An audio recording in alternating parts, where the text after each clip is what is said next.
The built environment is changing fast. If you want to be one of the people leading that change rather than responding to it, join me this summer for Innovation in the Built Environment, a professional intensive from the University of Michigan's Taubman College of Architecture and Urban Planning. Learn more at beradicallybetter.com. That's beradicallybetter.com. Welcome to Practice Disrupted, a podcast exploring how architects can build better businesses, embrace emerging technology, and create more sustainable, fulfilling practices. I'm your host, Evelyn Lee, architect, angel investor, and founder of Practice of Architecture. Whether you're running a firm, starting your career, or reimagining what's possible, this podcast challenges you to think differently about the future of architecture.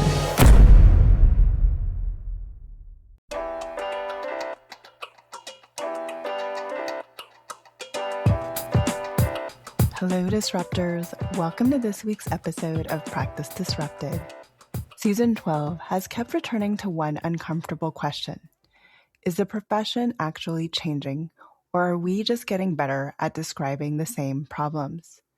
This week's conversation gets at something that sits underneath strategy and tools entirely: the quality of the conversations we're willing to have.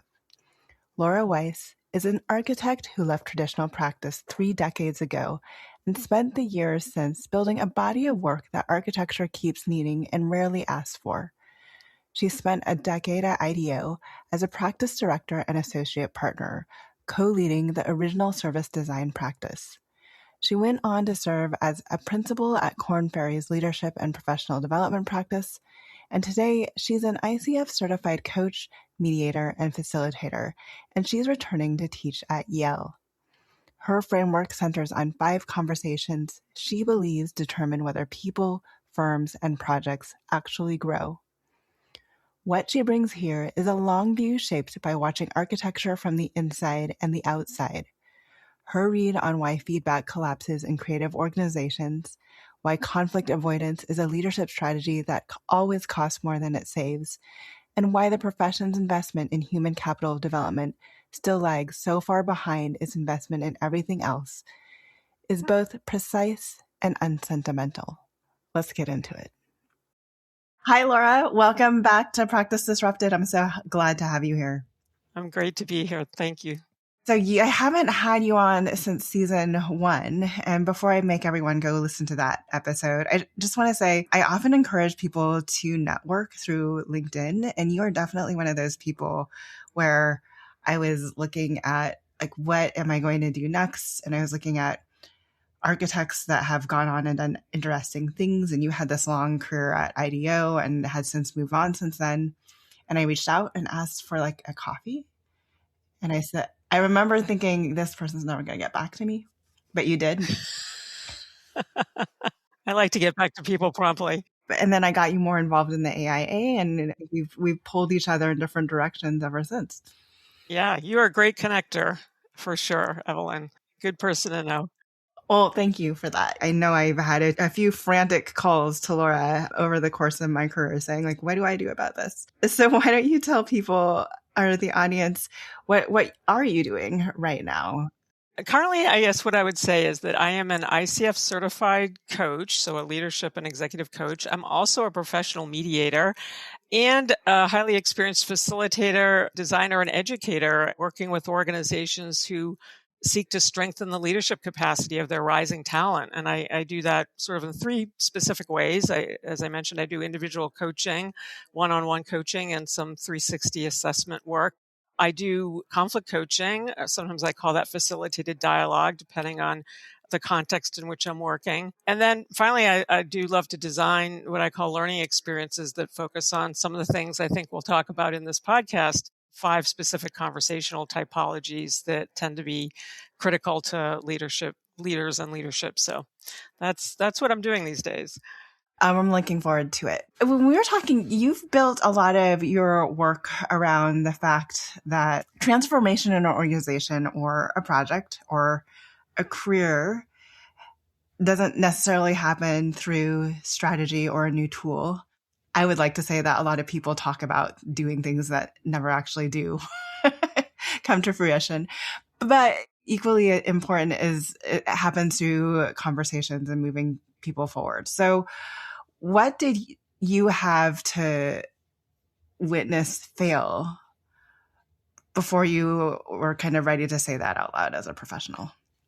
Yeah, when I was thinking about this, I stopped at just having to think about what did I have to witness, and I immediately was transported back to about 20 years, maybe a little over 20 years, when I was in a leadership role at IDEO, and for the first time, we were starting to take on strategic work from clients that had previously worked with firms like McKinsey, some of the biggest management consulting firms. And a colleague and I realized that we needed to start acting differently with these clients, right? Their experiences of working with outside consultants was different. It was much more, their expectations were much higher. They expected more sophisticated interaction. I mean, we were great at what we did, but we realized there was a whole other level. And so we ended up coining this crazy term that kind of stuck called consultantship as something we realized that we needed to up our game around. And the two of us prototyped an internal training on how to work better with clients. And believe me when I say that at that particular moment in time in an organization like IDEO that looks at design with a capital D, that is their legacy, this was pretty fringe. I mean, it turned out to be sort of prophetic and incredibly valuable, but it was not where anybody's mind really was when it came to what you needed to do well as an expert and designer in the design field. I would also add that in addition to all that, at the time I was a co-leader of IDEO's original service design practice. And so we were in the habit of looking at things as a service journey and identifying opportunities for innovative interventions along that journey. And I started to think about professional services, at what we were doing for our clients as something that was also had a service journey. So in our own work, we were essentially producing a service experience for our clients, and it really could have improved and also be a differentiator. So this is probably when I started to think back to my experiences as an architect, many years prior to that, and how we never really gave that any thought to the experience the client was having. How were we establishing and building relationships with our clients, which when I think back, always felt a little contentious at times. So I'd say those are the things that came to mind that really started to shift my focus to the importance of conversations and sort of human interaction as a key part of the design and innovation process. Yeah, I would say, having now been in tech, it's not even the customer journey, it's the employee journey too. Both. We used to talk about it as front of house and back house, or front stage, backstage, right? Front stage was your clients or consumers or customers, but there was always that backstage, like the people producing, in quotes, air quotes, producing that experience. Those are your employers or other partners or stakeholders. So absolutely. I talk to a lot of architects who, one, always think they're good communicators and always having a lot of conversations.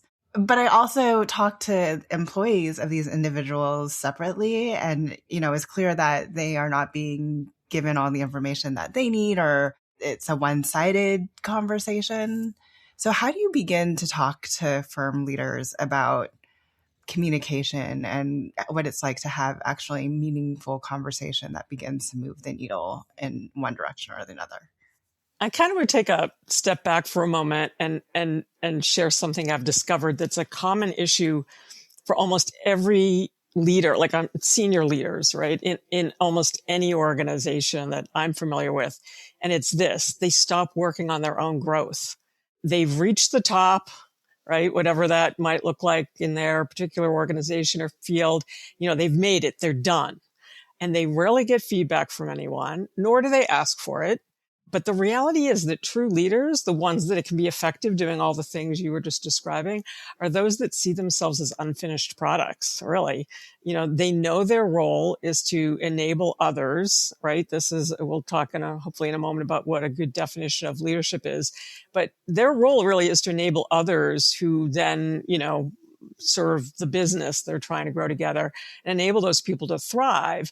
And true leaders realize that they don't know everything that it takes to do that, especially given the rapid pace of change, right? Just thinking about the technological changes, the number of generations in the workforce, et cetera, right? So things are changing. No one can know everything or how to do everything about everything. So true leaders really need to be these incredibly vulnerable people. And that's counterintuitive to our vision of a leader, right? And then, of course, rising leaders who are watching how senior leaders are operating are modeling their behavior after those. So the tradition kind of continues. And I'll just say that more than once I've coached someone, these happen to be people in architecture firms, I've coached someone because their manager felt that that person needed some kind of help. But in reality, the manager probably needed some coaching as well, right? They were sort of blind to how they contributed to the situation their direct report was trying to navigate. So, we say in the world of conflict resolution, we're all complicit in the situation that, we're trying to correct or make better. So the one other thing I will say on this topic is that I hear a lot in creative organizations, not just architecture, is this idea that they operate in a culture of nice. I'm also making air quotes again, which is, I think, an excuse for why nobody gives feedback or has tough conversations, because it's a culture of nice. And I even heard that when I was at IDEO, right? The idea being that, well, innovators and designers are very future oriented because they're innovators. And so they're very optimistic. And I'm like, that's not mutually exclusive with having productive, constructive, growth oriented, difficult conversations, right? So this is the myth about conflict, that it ruins relationships. And in fact, the exact opposite is true if you have the skill set and the mindset to navigate them well. Well, I just wanted to go back and talk about that definition of leadership, because you alluded to two different types of leadership too, right? Like the leader that when I was younger, and I'm Gen X for frame of reference, but when I was younger. And I'm tail end baby boomer, just so you know. I'm right. Like right the second to last year. But this, the notion of the leader that we saw, right? The one that was not able to have honest conversations. So I've seen my definition of what it means to be a leader change, especially having been at Slack through the pandemic and having very honest and emotionally intelligent leadership at that time. So what is like a good definition of leadership these days? Or how would you tee that one up? Well, I'm going to steal one from Frances Fry, who's a professor at Harvard Business School. And she does these Wednesday office hour podcasts that are they're live webinars that are amazing.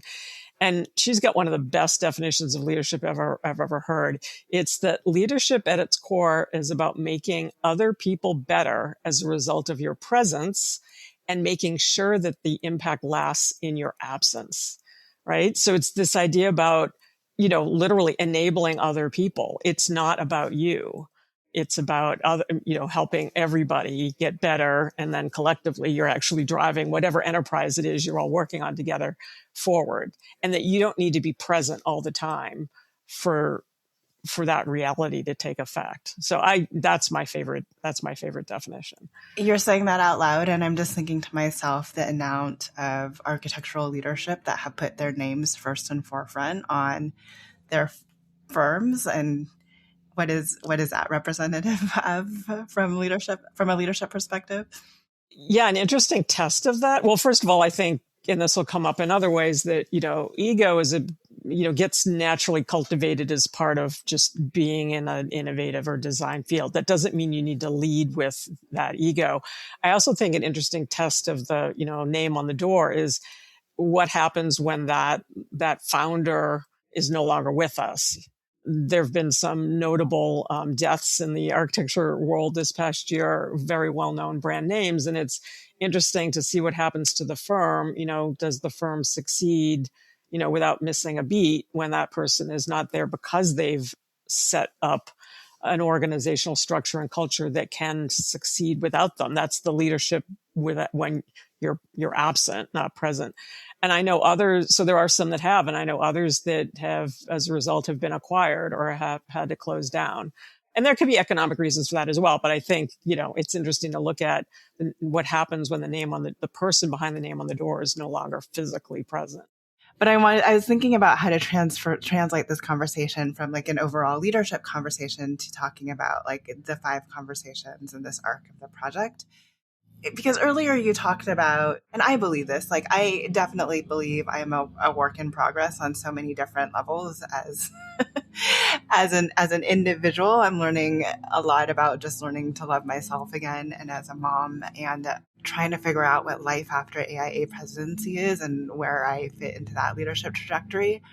But growing, so you mentioned that conversations are so essential to development and growth within a leader, but also there's important conversations that can happen over the length of professional service firms that help them grow and develop even through the project timeline. And you've kind of identified these 5 different conversations. And I'd love to dive into what those 5 different conversations are.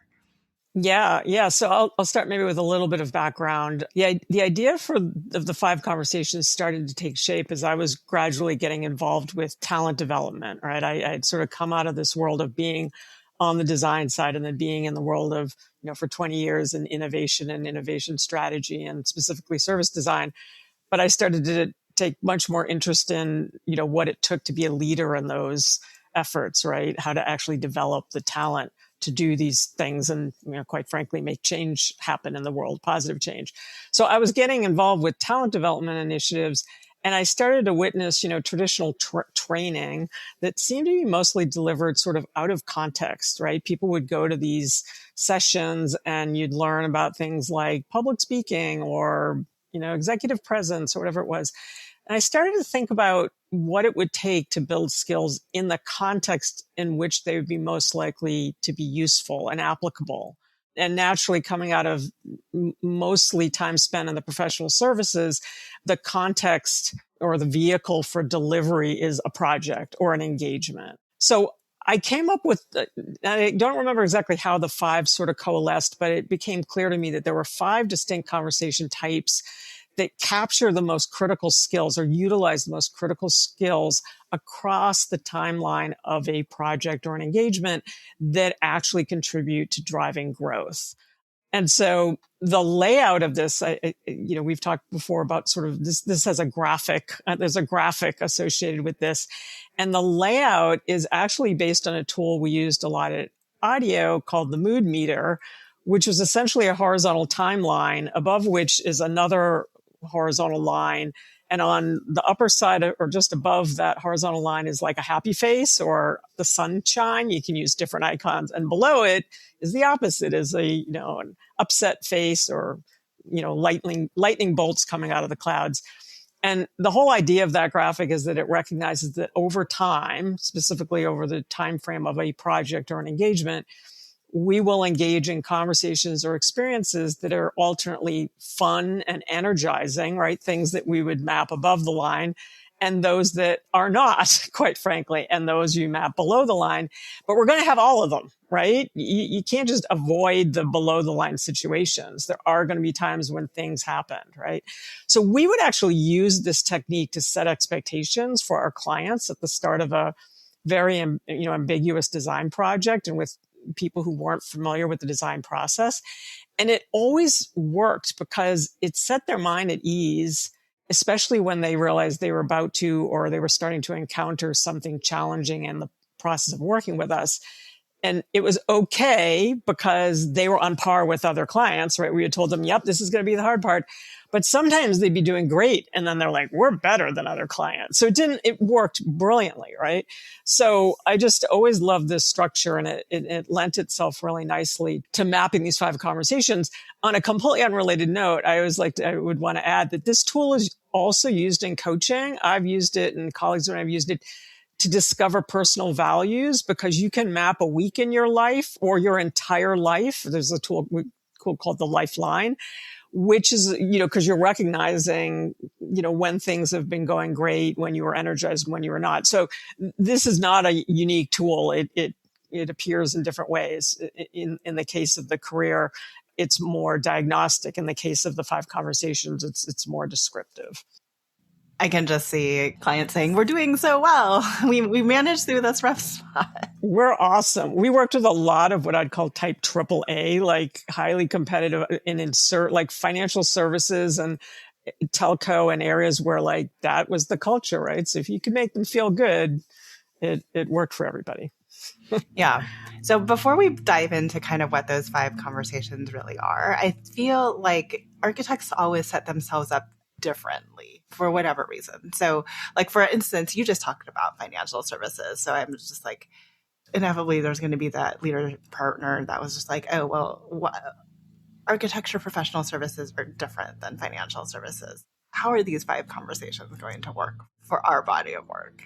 Right. The context for these has been primarily in professional services. That said, that's where financial services are different, right? Professional services I think of as architecture, law, accounting, consulting, things of that nature. However, I have discovered, because I've worked in a coaching capacity, I've worked with with people in organizations that are like a design unit inside of a larger, like Fortune 50 company. Like I've worked with people at Walmart or Salesforce or whatever, right? So they are essentially, most of those design units are essentially service organizations inside of a bigger entity. They are serving other parts of the organization. So I do think this holds water. I mean, I'd love to test this someday, but as I've thought about, I don't just work in the professional services world. I find that's where a large body of the opportunities are right now, especially around creative services. But I have a very strong hypothesis that it's applicable to internal consulting entities, if that makes sense. No, I don't think it would be. I just like to point out that sometimes architects feel like they're an overly special case, and I don't necessarily think we're. Yeah, they're not. I'll just say it. And we're going to get to that when we talk about business model, because I know that's an important topic for you also. We'll get there, I know, just from thinking ahead about how I want to talk these 5 conversations. But yeah, they're not as unique as they think. So I want to start talking about self-awareness with the importance of the first conversation, which you call the internal conversation. Why do we need to start with ourselves? Yeah. I will just say that this is where leadership begins and ends, period, right? Because if we can't lead ourselves, meaning we're not aware of what we value, what we believe, the things that motivate us, the things that set us off and make us crazy. If we don't have an understanding of that, it's very hard to lead others, because everything that's going on inside of us, what the leadership circle organization calls our inner game, directly informs how we engage with others, which is our outer game. That's how it works, right?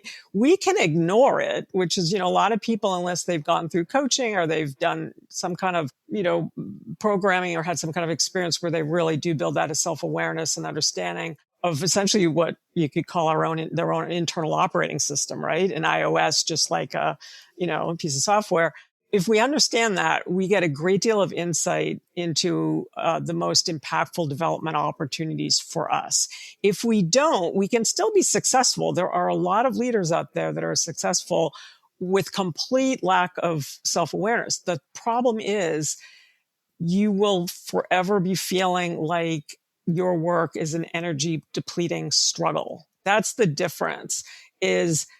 Are you, burning energy and probably burning other people out as a result, and including yourself, or are you being more generative in how you operate? So that self-awareness is the game changer, right? Because once you have that awareness, you're like, now I know what I want to do or how I want to evolve, and it'll be different for different people. So if we want to change the way we engage with others on a project or in any kind of relationship we have with any other human being, we do need to start with ourselves, because everything that we're doing behaviorally is sourced from something going on within us, whether we're aware of it or not. And then the one other thing I'll say is quite simply, but perhaps more profoundly, is we need to start with ourselves, because we cannot change anyone else. The only thing we can control, and this is actually also our true source of power, regardless of where we are on our career path or what title or role we have, the only thing we can control is how we show up and how we respond in any given situation.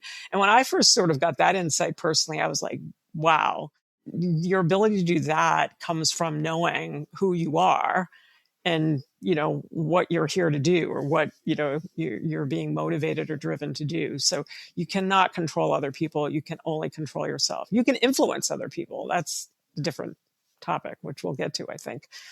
But yeah, that's my case for the internal conversation. Well, it's been interesting to me is I've actually had a lot of more conversations recently about that, because I speak about like what we as architects can control, but more specifically what we as individuals can control.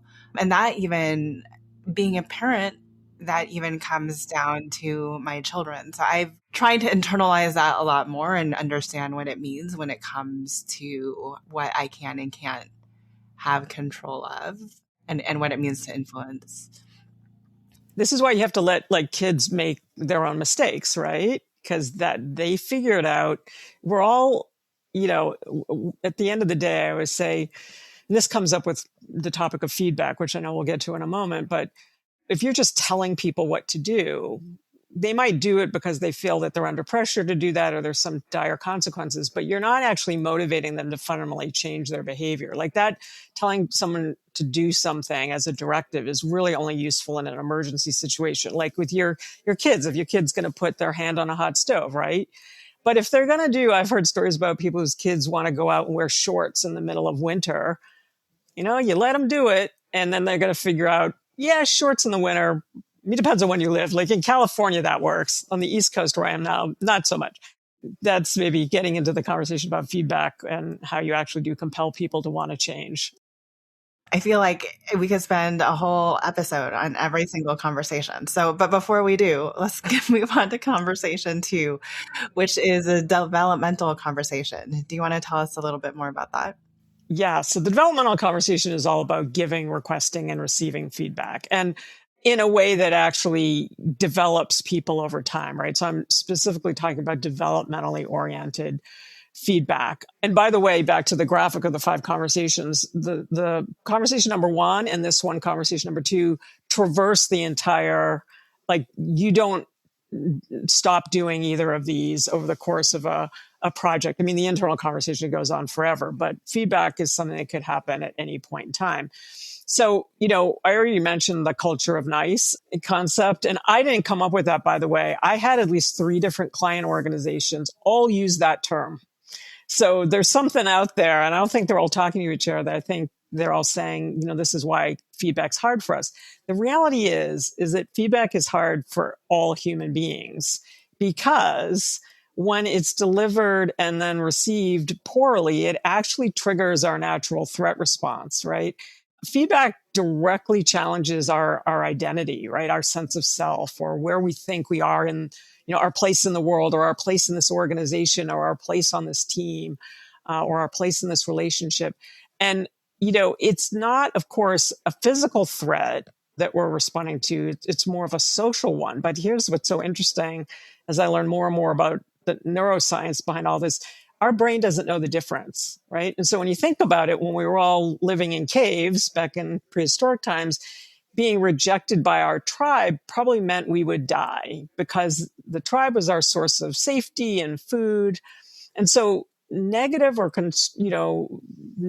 or poorly handled constructive feedback can be, and often is, interpreted by our brain as the pathway to rejection.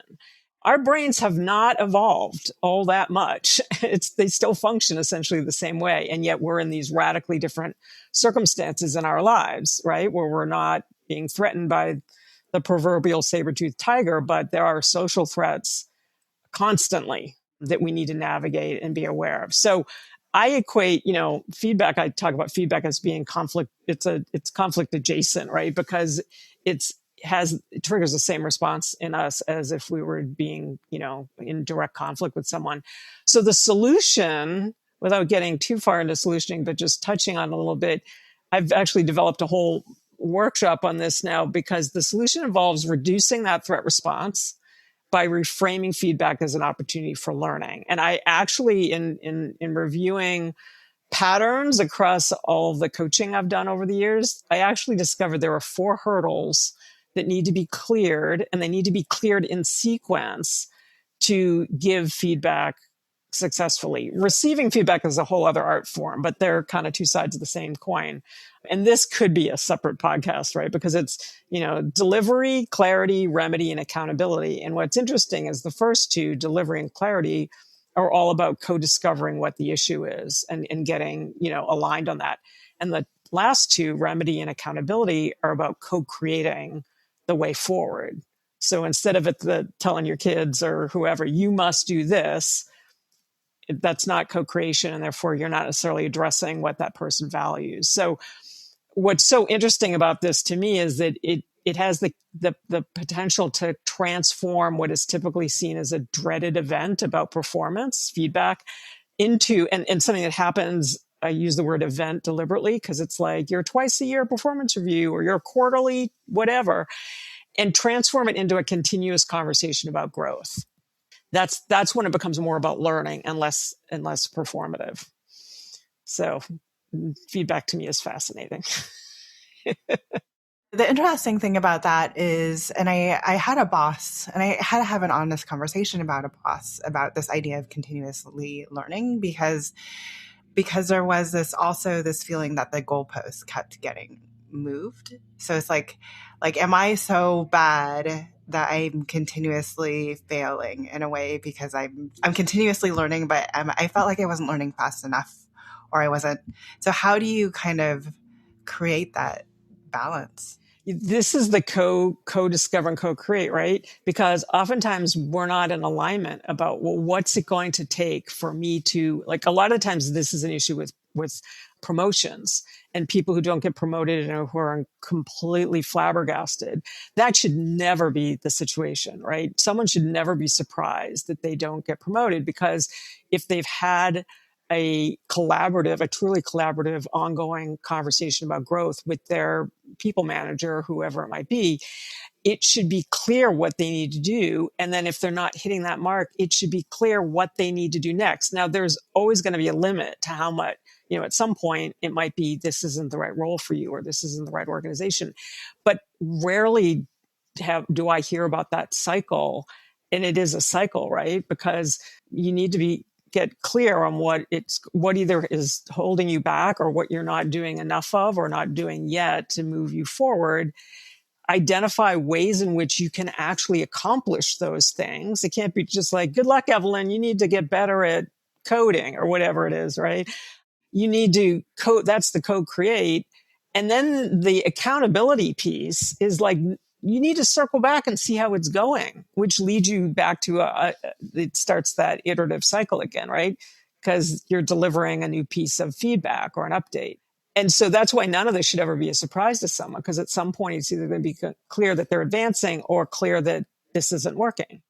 I think it was also, honestly, the lack of celebration of like when I did hit a milestone, right? Because I didn't feel like I had accomplished everything, because it's like, okay, we got you through this. Now we need to, like, this is the next thing I need you to learn.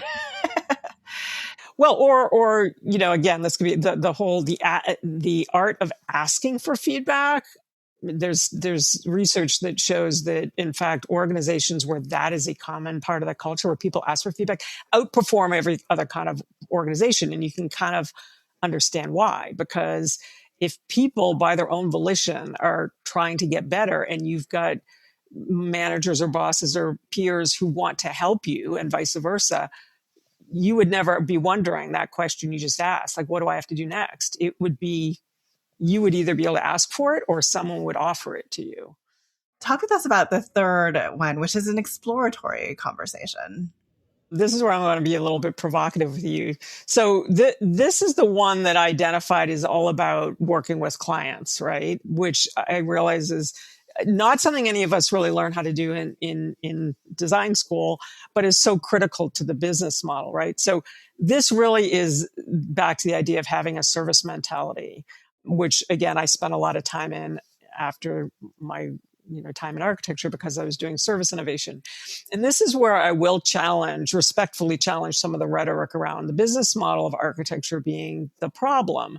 I mean, it's a fee-for-service business model that's common to other professional services such as law, accounting, consulting. And it doesn't mean it's easy, right? It's highly erratic. But I'll be provocative here by saying part of the issue is that we focus our attention both in school and in the firm on the final result, right? On the portfolio, on the improvement or addition to the built environment. And like, heck, that's why most of us, including me, became architects. That's what's so miraculous about this field. But I'd argue that that's not our primary value proposition. We create value for our clients by guiding them and orchestrating many other stakeholders through a whole series of complex and hugely unfamiliar decisions. Most people don't really know what architects do unless they've worked with them before, regardless of whether you're building a home or you're building, a complex of some kind, right? And those decisions, right, everything from aligning on scope of work, agreeing on design trade-offs, dealing with unexpected events, budget overruns, et cetera, I would argue that those have the biggest impact on what ultimately gets constructed. And the only way to influence those decisions, having an influence on decision making that yields positive outcomes is by being able to have these kind of conversations, more specifically, lead these conversations or not shy away from them when a client brings them to you. So that's the whole idea around the exploratory conversation, which is really about the care and handling of clients. And I mean handling in the best possible sense of the word, is realizing you are a service provider and it's hard work, but that is where a whole lot of value by building that trust-based relationship with a client who either can refer you to other clients and or bring you more work in the future is critical. Yes, and I was going to say, I don't know if you were necessarily challenged. It's not that I don't believe in the business model. Other people are very successful on the business model, but we don't charge enough for the value that we are delivering. But I think that goes back to that is true. The fact that people don't fully understand the value because we are constantly talking to them about the end product, and they are not seeing the value of these, for instance, these exploratory conversations that we're having along the way, and the multiple decisions that I just helped you as an owner make, given my expertise to get to that end product. And I think that that's on architects, and I'll say us, because I was one and still feel like I'm part of that community. There's when you think about other professions or other services or products that you are sold, there oftentimes is a whole lot of education around that. I worked very briefly in enterprise software, as you have. Oh my gosh, the amount of time that customer success or account executives would spend on education.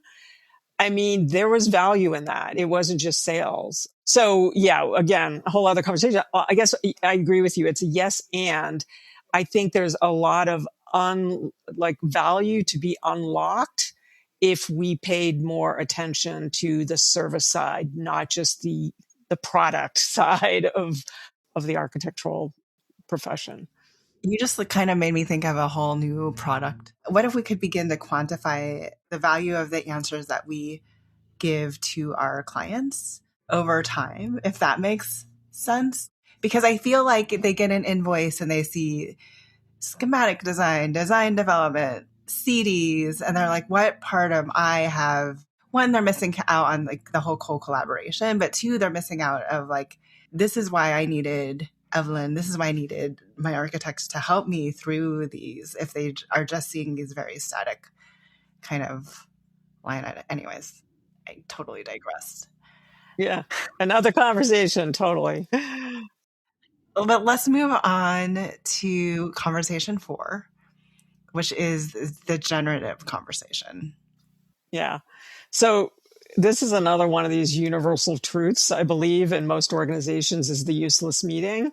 And here I'm going to distinguish between what I'll call transactional meetings, like standing meetings, report outs, things like that, but it's more of like let's just check in, and transformational meetings. And so the latter type, transformational meetings, are what I'm calling generative. In other words, a group of people are coming together to harness their individual skills, experiences, whatever it might be, perspectives, to create new ideas and often make decisions on how to take action on those ideas, right? This is the classic ideation or strategy workshop.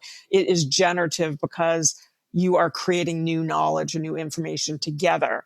And these transformational meetings need to be highly inclusive. That means in terms of behaviors, not demographics, right? Like it isn't just who's sitting around the table. It's like if all those people were invited to the meeting, they're there for a reason because they have something to offer or a critical perspective that needs to be considered. And so this conversation type requires very strong facilitation skills, which is one of these things that's completely taken for granted or missing altogether. Having had to facilitate some really what I call high stakes situations, and they're not like hostage negotiations, but more like there are at least three I could, again, if we went off on a tangent, real client situations that really required knowing how to navigate it because they came completely out of left field. So this is why I call it out as a distinct conversation type that requires skill. So just to maybe offer a visual, for this one, I love the metaphor of like the cycling peloton. I love watching the Tour de France and like a sometime weekend cyclist. And in professional cyclists, like if anybody's familiar with the peloton, it's the string of riders and there's, the person taking the lead that you could argue would be the equivalent of a meeting facilitator. And they're setting the strategy. They're, telling everyone what to expect, et cetera. But at some point they fall to the back and others take the lead, right? And there's a whole strategy for how and when you do that. And so, that's about as far as the metaphor I can take that metaphor, but that's what great facilitation looks like, right? It's knowing when to step to the front and take control of the situation. It's knowing when to step back and enable others to do it. And I predict this is going to be a superpower in in terms of a skill set. I already believe it is, but I think it's only going to come more so in a world where there's more information than we can possibly manage through AI and other sources, and more disparate communities or individuals that are trying to collaborate around that information. So that's why I call this one out. It's one of my favorites. I love facilitation. The gnarlier, the better. And most people don't want to touch it with a 10-foot pole and sit in meetings where nobody does. And so they're a massive waste of time. This episode is brought to you by the University of Michigan's Taubman College of Architecture and Urban Planning. I am teaching their professional intensive course, Innovation in the Built Environment, and it is designed for practitioners who are ready to think differently about how the built environment gets made. Whether you're an architect, planner, developer, or somewhere in between, this course gives you the frameworks, the language, and the cross-sector perspective to lead change from wherever you sit. 5 weeks of virtual sessions, plus an in-person intensive in Detroit. Find out more and register at beradicallybetter.com. That's beradicallybetter.com. So it's interesting because I'm thinking about the overall arc of the project, right? And how you said some conversations run the length of the entire project. Where is it most useful to have these generative type of conversations? These ones, and I probably should have said it for the exploratory, exploratory is usually at the front end, but it could also be later on, right? At the end of the project, do we need to add to this project? Do we need to continue it? Do we want to do something more together? Whatever it is. The generative, I think, is when you're really in the middle where, you're at, just to use the language of architecture, in schematic design or design development. I mean, probably maybe not so much in construction documents. I mean, in the world of innovation consulting, it was definitely right in the middle, right? Where you'd come out of research and you'd be identifying insights, and then you'd be using those insights to start to identify concepts. And so when you're at the point where you're starting to work with lots of material and or lots of people who are bringing that material or needing to work with it as well, that's where the generative conversation. It's not at the end, because the decision making should have happened such that the end becomes more about setting yourself up for execution, whatever that looks like. So yeah, great. I'm glad you asked that. So I think of the generative conversation as being one that, can happen one or more, usually multiple times in the middle of sort of a creative problem solving exercise or project. So the fifth conversation then is what you call the challenging conversation. You just said that the generative conversation is already challenging enough for some people. So what is the challenging conversation? This is, I was going to call it the difficult conversation, which tends to be the term that lots of people use. I think this is the one where things really go sideways, right? Where there really is some kind of noticeable tension or overt conflict, right? And so this is, I think I love all of these topics, but this is one of my particular favorites because it's the one that's the hardest for people to deal with and the one they tend to either avoid or, they fight. And the reason why the challenging conversation is so challenging is it goes back to what I started to talk about a little bit around feedback, which again, feedback I think of as it's conflict adjacent if it's not handled well. And it all goes back to, again, the neurobiology of how we connect with other people, other human beings. So I started to touch on that with the threat response. The reality is that our brains were designed for one main purpose, which is to keep us alive, right? So we're instinctively moving towards throughout our life, and our brain is, we're not conscious of this, but it is constantly scanning our environment, the people we're interacting with, et cetera, for things that are either rewarding to us or pleasurable or painful and threatening. And obviously, we're going to move towards the things that are pleasurable. So people who say nice things to us, or we love working with, or we love them, or whatever it is. And we move away from all the other stuff. And so we are actually, I think I read this once, that we're making an initial judgment about other people we don't know, right? In a fraction of a second, milliseconds. And it's informed by our accumulated experiences over time. Like, I've seen this movie before, and this is how bias is developed, right? Our brain is incredibly efficient. It's sort of on autopilot so that we're not having to stop and make, the type of decisions that happen in our prefrontal cortex all the time. We're just making decisions. And so the problem is we are defaulting to to this threat response by usually either running away, avoiding, or fighting back. And there are actually 5 different distinct conflict strategies or conflict behaviors. And it's like, this comes back to conversation number 1. Once you're aware of your own default modalities, you can deliberately recognize them, and then learn how to step into others, right? So this is why we need to become more self-aware in order to disrupt our default behavior around conflict. And now I'm talking specifically about conflict where we just want to fight someone or say something nasty off the cup, right? We just need to engage differently. And running away is not any better, because there's something called another consultant. I love this term. I wish I'd come up with it, but another consultant calls conflict debt, which is exactly what it sounds like. It accumulates over time and it compounds if we don't deal with it, just like financial debt. So the one other thing I'll say on this is that, we can learn to start using some somatic cues, like when our body tends to feel stress, anxiety, concern, worry long before it registers in our brain. So when we start to feel whatever we learn is our own sonar for conflict, or something where we're about to say or do something we may regret later, the key is to learn to get curious, not furious. And I didn't make up that term either, but it's a great one. I've heard that. Right? Yeah, it's out there, but it's so apt for this, because we can learn to interrupt what we're just going to do by default, and instead, learn to create the space to try to understand what's going on with ourselves and what's going on with the other person or the situation.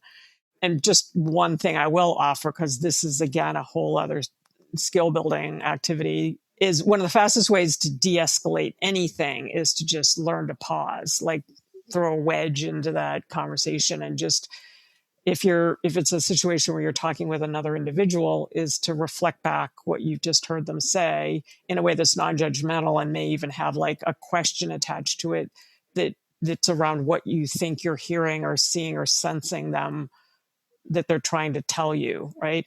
Because humans, when they, feel that they've been seen or heard, that threat response tends to start to lower, right? Because we're sensing the other person actually cares about us and maybe doesn't actually want to hurt us. Back to that social threat. So conflict, and a lot of this comes from my training as a mediator, but it's stuff that you can learn to deploy with practice, because it's about overriding these default habits and behaviors. But it can make a world of difference in how you build trust, how you make decisions, how you just get stuff done, and how you can just have a generally more, enjoyable, work life, if we're talking about this in the context of work. And that difficult conversation can happen anywhere along that spectrum also. Hopefully not at the beginning, because it might derail things prematurely, but it tends to happen when you're getting into some kind of, you've been working with people for a while and something really starts to get on your nerves, or there's a decision that came out of left field that nobody's really prepared to handle, or, things like that. It definitely worked on projects or even on teams where I felt that debt accumulation, where I was like either waiting for a leader to step in and kind of manage the situation, and I couldn't manage. And I was just like, this is just getting worse. And this is just getting worse and worse. So, yeah. And then it's hard in an environment where then, what, are you never going to work with that person again? That's the problem. It isn't like, I'm never going to see these people again. I mean, sometimes that's the situation, but you can't operate under that assumption, especially with internal teams, because you are going to see those people again. You can't just be systematically checking off your list, like, not going to work with them, not going to work with them. You're going to run out of people to work with. So, yeah, it's tough. So I want to focus more specifically on what this means for architecture, because you've kind of worked across multiple different disciplines. Is there an area, if you're thinking about the 5 conversations or the need for even more self-awareness, where we seem to struggle the most as architects? This is also something that I don't know that I would specifically attribute to architecture. I always think about in any of these fields where you rely on interactions between people, right? Because people are fundamentally imperfect. Most of us, again, we're operating on autopilot. We're not self-aware. And even if we are, it takes a lot of practice to manage a lot of these more tricky conversations. I think the one critique of the profession that I think I recognized from my time on the AIA Strategic Council was how insular the profession can sometimes be when it comes to learning, right? And this may come out sounding like a gross generalization, so apologies to anyone listening where, they've seen a different version of this. But my experience was that there was very little exploration of other organizational types, business models, ideas that came from outside of the field. Not when designing a building, right? The whole tradition of precedent is big when you're designing, but when you're designing, the structure or whatever it is you're designing. But when designing an operating model or cultural norms, I don't think there was any exploration or curiosity about what happens in these other fields. And I think this is because, back to something you said earlier, that architects tend to see themselves as being, and I think lawyers are like this also. I have done work with law firms, and they're remarkably similar to architecture firms, which sounds bizarre, but they struggle with a lot of the same things. And these are highly trained individuals that need deep technical expertise in their particular profession. And I think that leads to the belief that anything, it's this myopia that anything outside of our profession is not relevant. And it is. You can be inspired by all sorts of things. You eventually need to make it relevant to your ways of practicing, towards regulatory issues, whatever they might be, or code issues, or et cetera, et cetera. But in the, time I spent in both management consulting and design consulting, it was a regular practice to seek inspiration from other sources, right? Instead of just thinking, well, this is the way it's always been done. And I think that's what I do here now through my coaching and consulting around leadership and talent development is that we're making it work, right? The buildings still get built, and this is how I got trained. And it's like, that's probably not going to be good enough if, there's a cost associated with, lack of engagement around with more junior people these days. I hear a lot of that. Retention is hugely costly if you're constantly having to replace people and things of that nature. So I think, paying more attention to, the fact that there are ways to innovate and I know this is a big topic for you, and I this is one of the things I really appreciate about, your areas of exploration is that you can innovate these things. You just need to put the resources behind it. I was thinking about my own development when I was in an architecture firm and what my leaders or managers would tell me about what I need to learn to become the project manager and what I need to learn to be good, like move into leadership into a firm. And so much of it was like task based, right? But this entire conversation has been really around emotional intelligence and people management. I don't think we do that well. That's exactly where I was going to go next. You're reading my mind. So another professor who's no longer with us, whose work I really admire, was Edgar Schein, who was at MIT Sloan, where I went.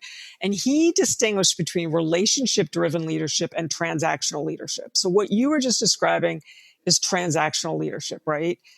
That's about roles and rules, or here are the tasks you're responsible for, stay in your swim lane. This is, in this job description or this role description, right?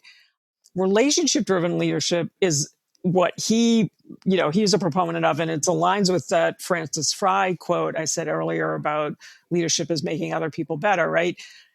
His definition of relationship driven leadership recognizes that leadership really is about connecting with people by building trust, which is, the foundation for all productive relationships of any kind, and then enabling those people to thrive, right? So this is not a unique idea, and it's been around for a long time, but it's hard because it requires all of this interpersonal stuff, which is tricky, and we're working against ourselves a lot of the times because by the time we're an adult, we've developed habits and ways and beliefs and values and ways of operating that come directly out of our childhood when we were figuring out how to make sense of the world. But so a lot of those things have to be unlearned, right? I'd say back to the relevance to architecture, the little bit of the legacy of traditional architectural education, which is focused on producing individual works, is more of that ego-driven individual, not relationship-driven, sadly, right? So you said a really important thing a moment ago around EQ, right? To become skilled at relationship-driven leadership requires EQ or emotional intelligence. And in my mind, and I've done certifications in EQ, the easiest way to think about what EQ is it's about being present. And here's the definition of presence, because I've gone on a rant in my blog post essays about this thing called executive presence that everybody, is obsessed with. It's just presence, because what presence is the ability to simultaneously hold attention on yourself and others. And you're doing it both in terms of having an aware. This is the high wire act, and this is required to do that kind of group facilitation, to navigate conflict if there isn't a mediator helping you out, to give feedback, because you need to manage what's going on with you, that internal conversation, while you're trying to effectively engage with the other person, and they're having their own version. I call this the three realities when I talk about conflict. There's a reality of what we're all saying to each other, and what the words we hear coming out of each other's mouths. That's one reality. But the two other realities that are more important to coming to some sort of optimal resolution is the reality inside of me and the reality inside of you. And unless you have a conversation that explores those two, you're never going to know those things. You're making assumptions. You're relying on bias that you've developed over the years, and we are all biased, no matter how well educated or liberal we are. So EQ becomes, actually foundational to every one of those 5 conversations. And that ultimately aligns with these leadership definitions I've been sharing, because it all comes down to the relationships you have and how those relationships, play out when you're present with each other and when you're not. So it's like it's as easy and difficult as that, right? Is learning the emotional intelligence piece of all this. even the difficult part, because I'm asking myself, like, how do I know I'm growing? Like, how do I know that I'm growing as an emotionally intelligent person? But when I've been talking to a lot of firms that are saying, especially Gen Z needs to understand, what is the career trajectory? What does the career ladder look like? And if I think about the outcomes of what the career ladder looks like, it's still a very transactional conversation. So how do you begin to say, like, how, like, to measure the career and growth of emotional intelligence and the conversations that they're having with their team, or growing and changing over time to help them progress along, or even how do you visualize that, along a career ladder that, like, everyone's like, I want to know what I have to do next. They want the playbook. There is no playbook. I mean, and here's the thing. Now, I'll preface this by saying I do not run an organization. I'm not a people manager. I don't pretend to know what's going on other than what I hear through my, the lens of my own work, as an outside partner to organizations. But I think if we look at career as just we're skipping from one title or role to the next. That's when I do talk to people about career as part of coaching, and oftentimes that's the entree point to seeking out a coach, is something having to do with someone's career. I never start there. I always start with values, right? And I start with, well, what do you want to learn next? And that should, in my mind, should be the conversation that's happening inside the organization when someone is someone's people manager. And back to that those 4 hurdles, that framework I described around feedback, because sometimes that feedback is being given in the context of how are we advancing someone, as you were sharing, your experience.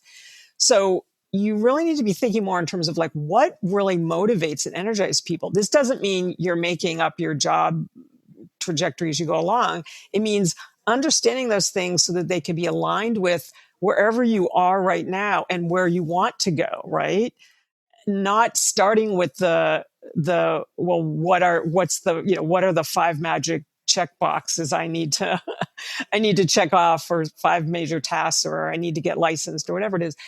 That doesn't speak to what really motivates people or energizes them, or because it's going to be hard. The whole point of looking for understanding values or having a purpose. Like, I did a thing with a group of 35 HR leaders in the largest architecture firms a few weeks ago as part of a biannual offsite they do.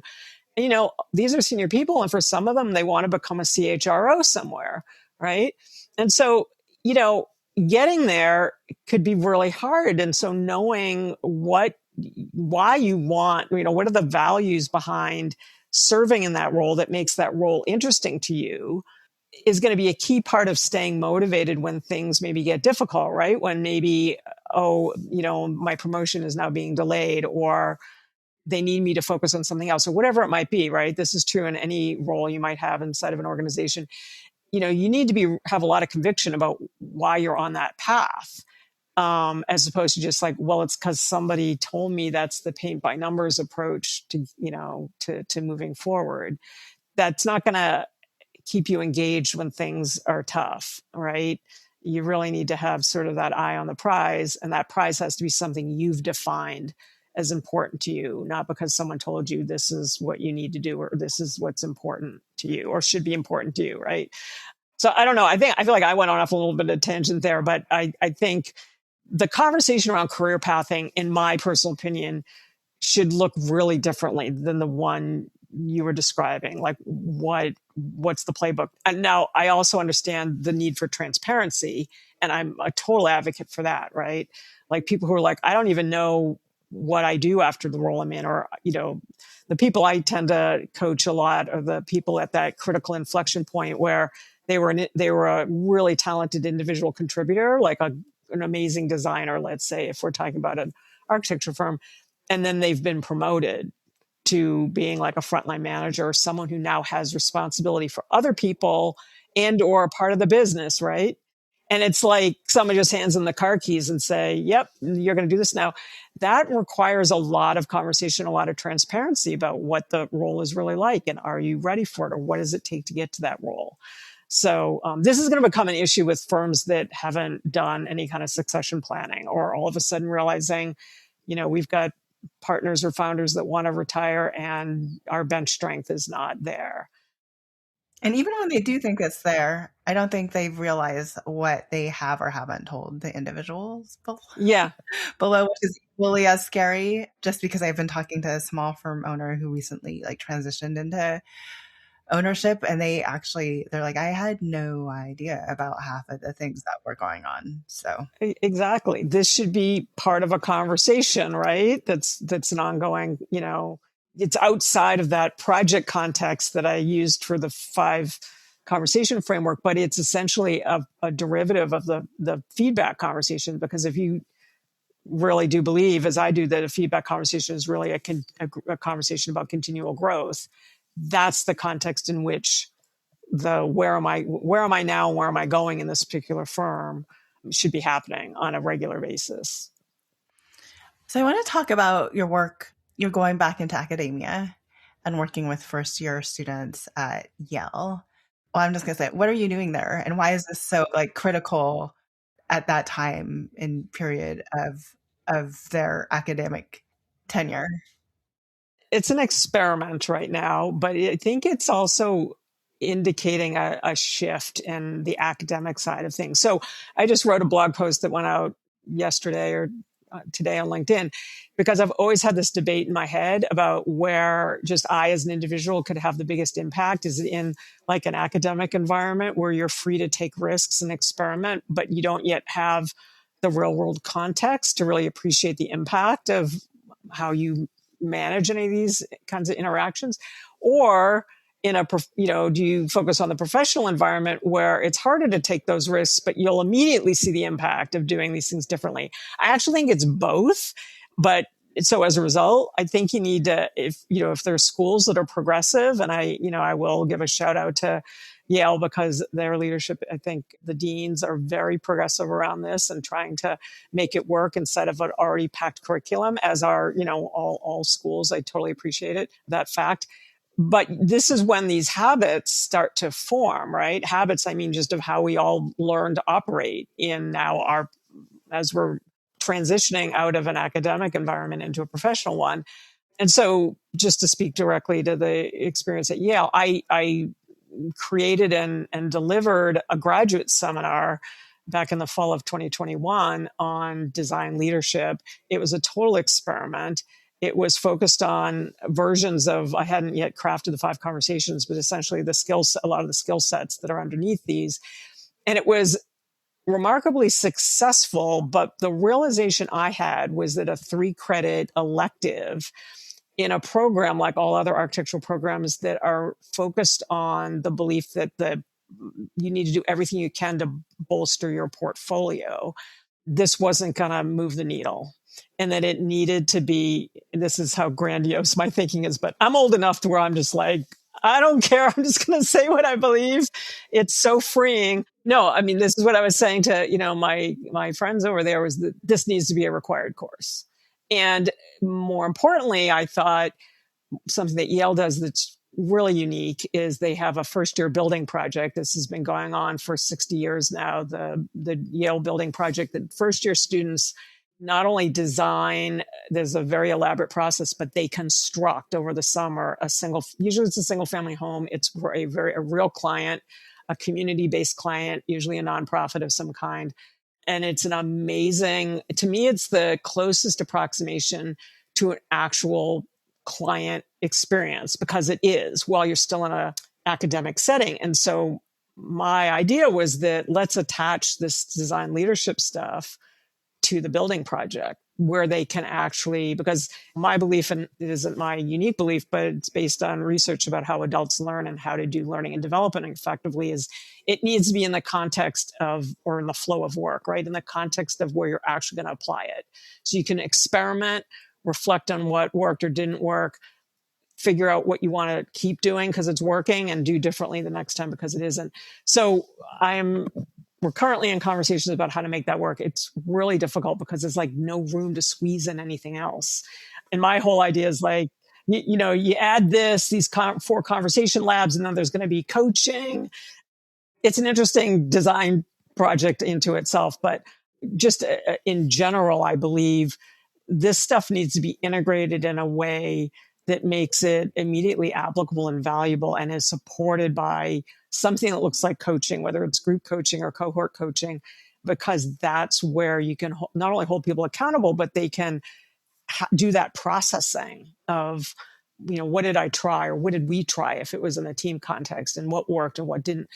Because that's the difference between how children learn and how adults learn. Children, you probably know this as a parent, but someone once said to me, I love this metaphor, that if you looked inside a toddler's brain, it would look like a construction site, because they're assembling, they're making sense of the world, right? They have an experience, someone says something to them, whatever, and then they witness or actually, experience the results of them, what they do as a result. And that their brain is essentially assembling rules of the road.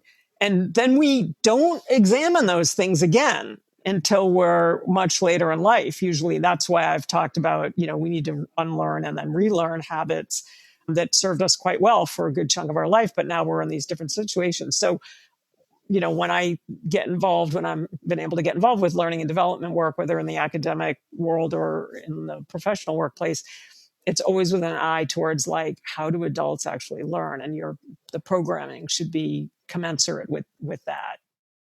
Well, I was just going to say, so if I'm sitting here and I'm a leader in an architecture firm, and this is something that I want to work on. So one, I guess I have to start with myself. Where do I start?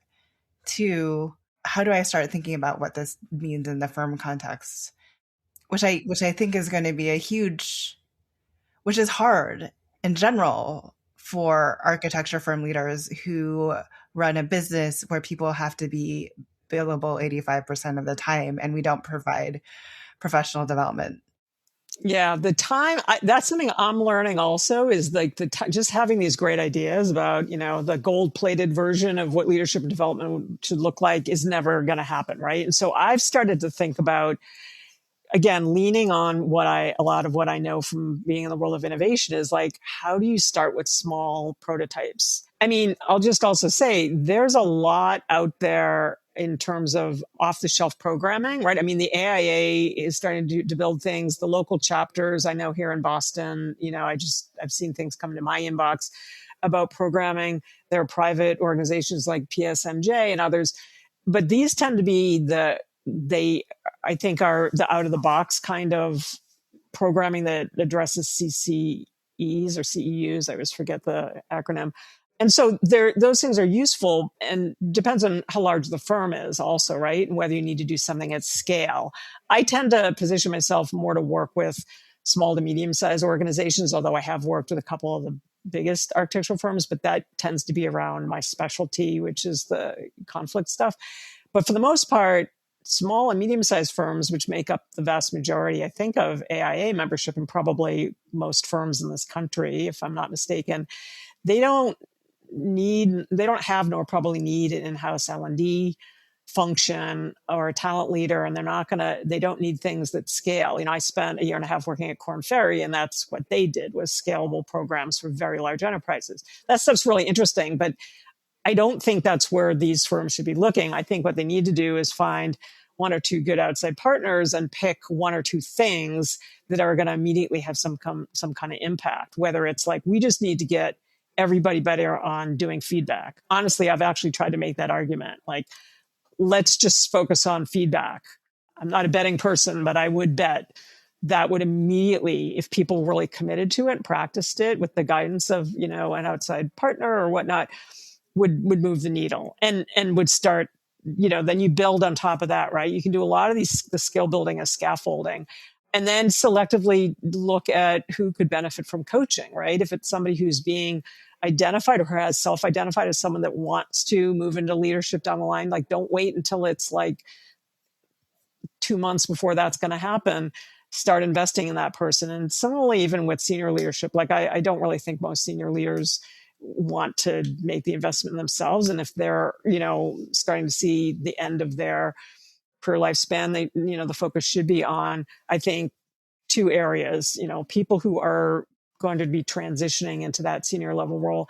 And I also think people who are more junior, who are, I think, we're at risk of losing, because it is such a, the Gen Z versus the three others or four others that are right before them, that there's the biggest gap there in terms of just, if you think about generations as cultures, which is more of what they are as opposed to age bands, they just attach to age bands. But I relate to, as I said, I'm tail end of baby boomer. But to me, I've had colleagues over my entire career who are Gen X, early millennial, late millennial. Gen Z is a real unique one because of what they've have and are living through in terms of when they got educated in the technology that's available and that they are native, right?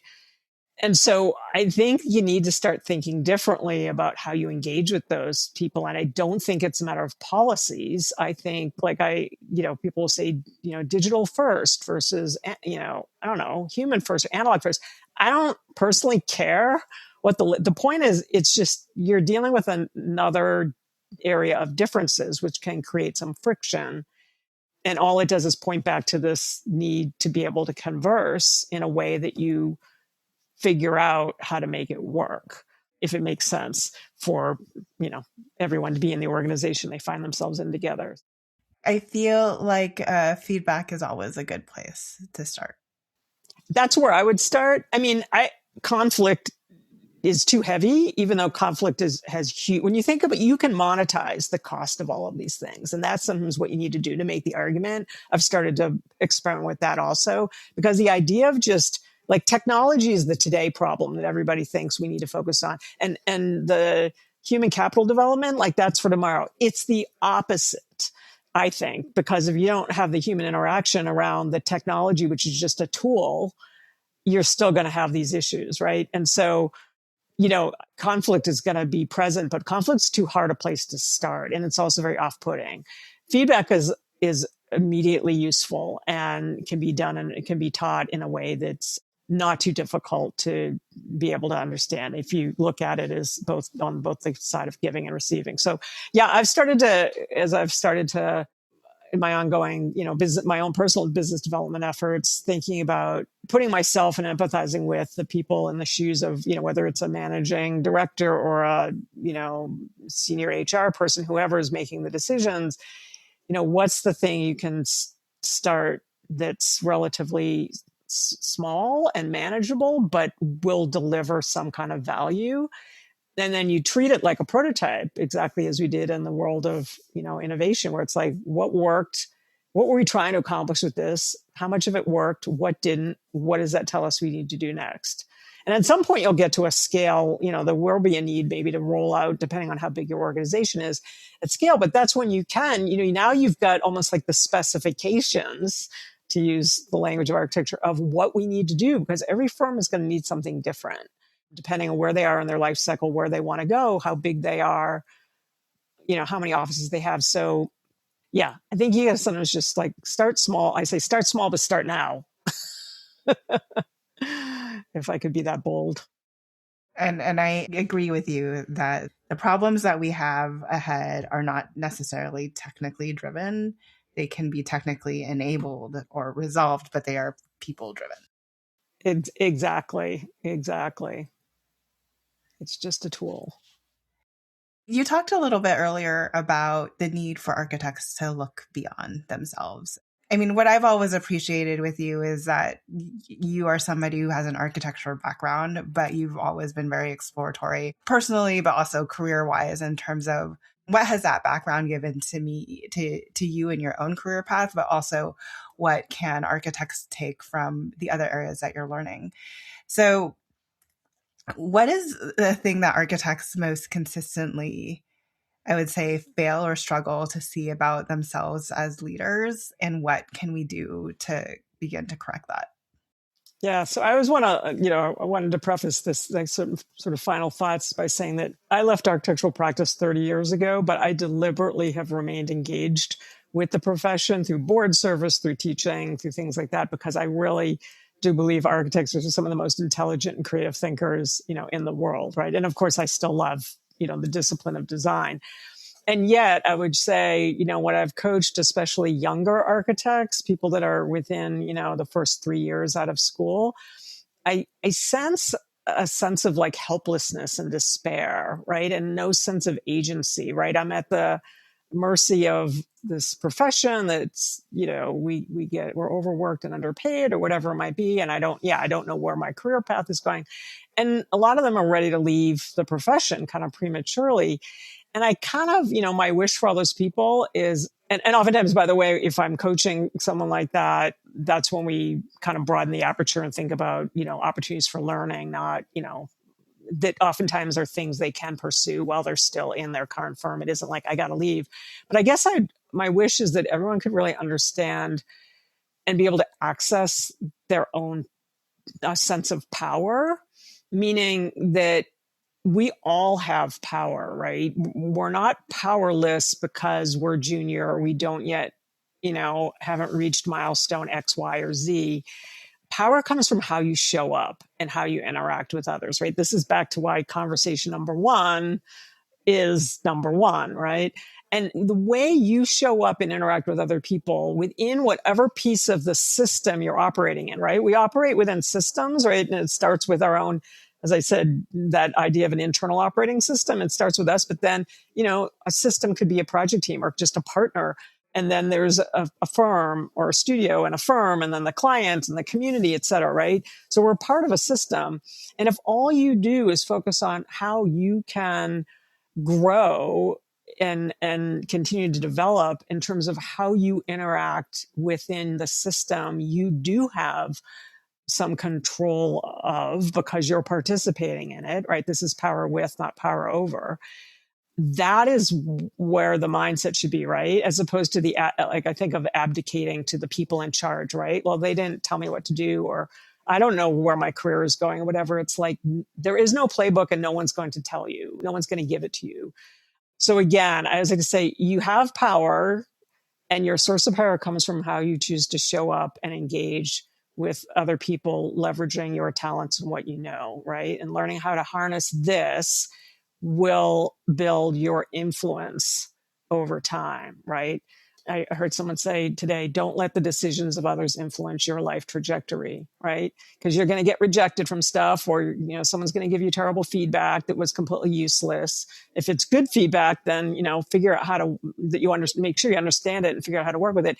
But like at the end of the day, you have complete agency to how you work with whatever information is presented to you and how you respond to it, right? So, again, organizations or systems are like spider webs. You touch one part of it and the whole thing can move. So anyone that thinks like, I'm just a worker bee, think a little bit more creatively. It might be limiting in terms of in the beginning what your influence can be, but don't think that you don't have any, because if you start to, like I said, lean into your own personal sense of power and agency, it will come. So I kind of want people to think a little bit more holistically about their role and how what it means to interact with other people, because that's what these 5 conversations are all about.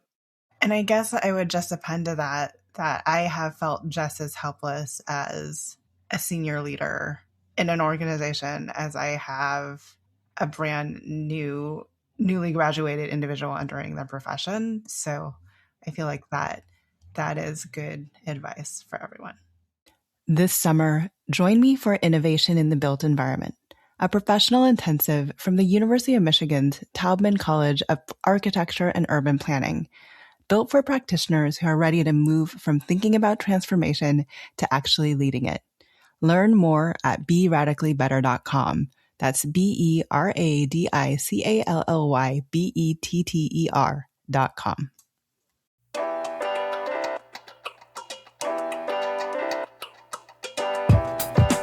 Hi, Disruptors. Thank you for joining us today on an episode of Practice Disrupted. If you like the content for today's show, you can find all of our past episodes over on practiceofarchitecture.com/podcast. Be a part of the conversation by joining me, our speakers, and other disruptors in our community at practiceofarchitecture.com/community. Our social media handle is Practice of Arch. That's Practice of ARCH.